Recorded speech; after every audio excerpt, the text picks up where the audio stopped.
Então, sabe? como você entrou nessa...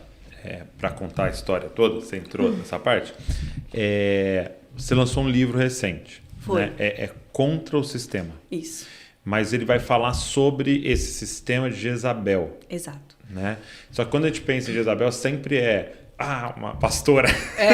E o espírito de Jezabel, né? As Sim. pessoas falam muito sobre isso, Isso. inclusive. Mas eu queria que o que é isso? Entendeu? E por que isso está relacionado também ao que você viveu em ambiente de manipulação? Então. Sim. Então, uma coisa que é muito comum a gente usar esse termo, né? É espírito de Jezabel.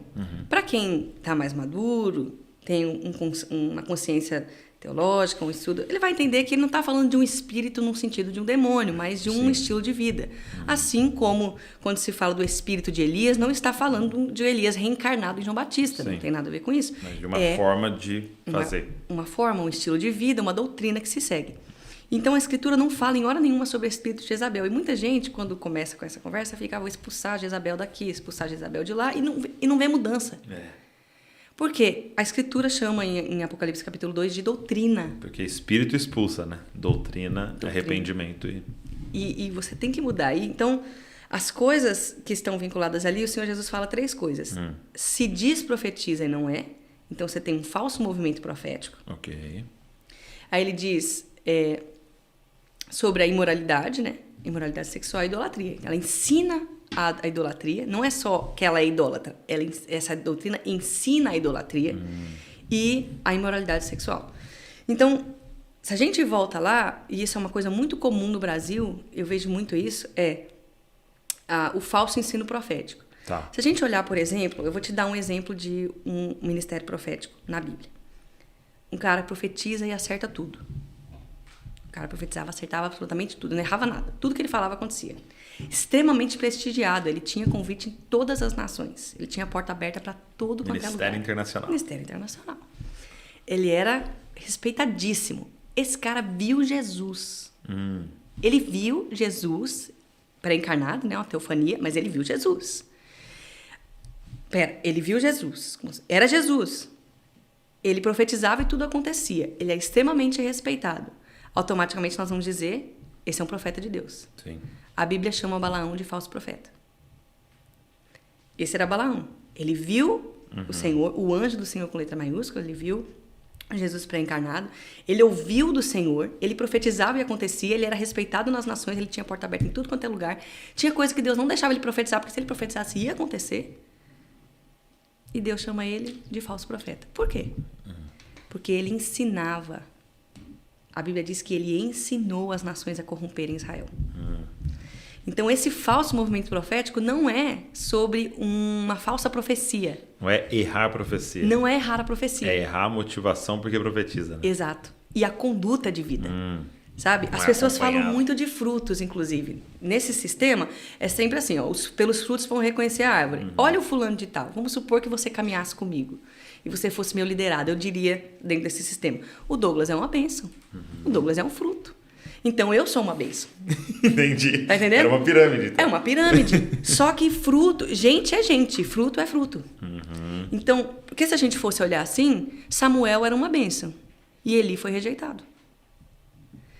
Se fôssemos por essa lógica, Samuel era fruto de Eli, então Eli era uma bênção. Não era. Deus rejeitou Eli. E a gente ia ter que dar uma bronca em Jesus ali por Judas, né? Porque imagina, não deu fruto. O fruto de Jesus não dá certo. Então não é isso. A Bíblia, quando fala de fruto, ela fala do fruto do Espírito.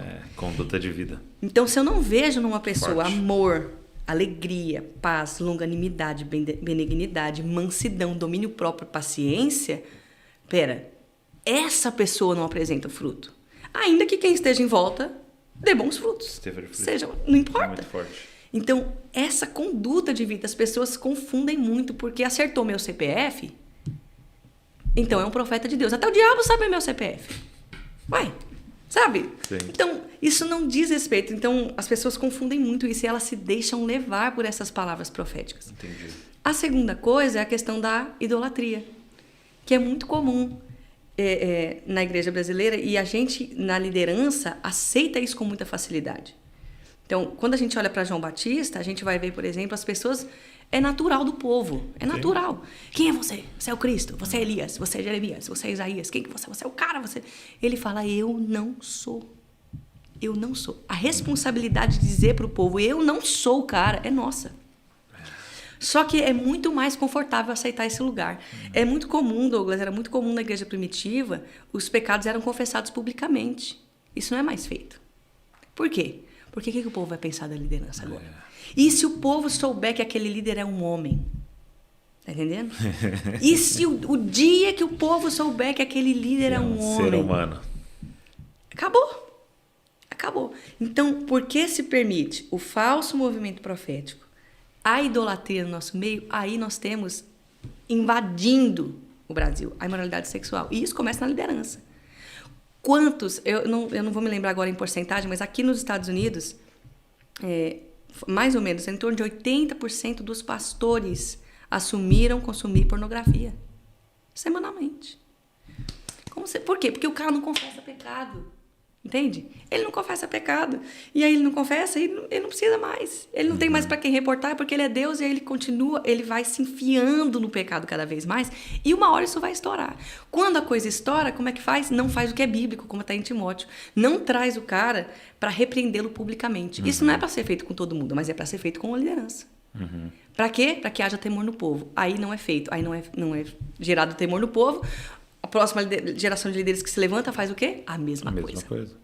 Então, quando eu falo sobre isso da doutrina, né, de Jezabel, eu falo sobre essas 3 coisas nesse livro. O que gera uma liderança doentia? Porque se eu tenho um líder que ele aceita ser idolatrado, automaticamente ele vai ser manipulador, ele vai ser dominador, ele vai ser amante do dinheiro, porque ele precisa manter um status de semideus, então ele precisa, né? Enfim, são muitas coisas, mas o que eu acho... Eu percebi isso muito claro no nosso trabalho online, né?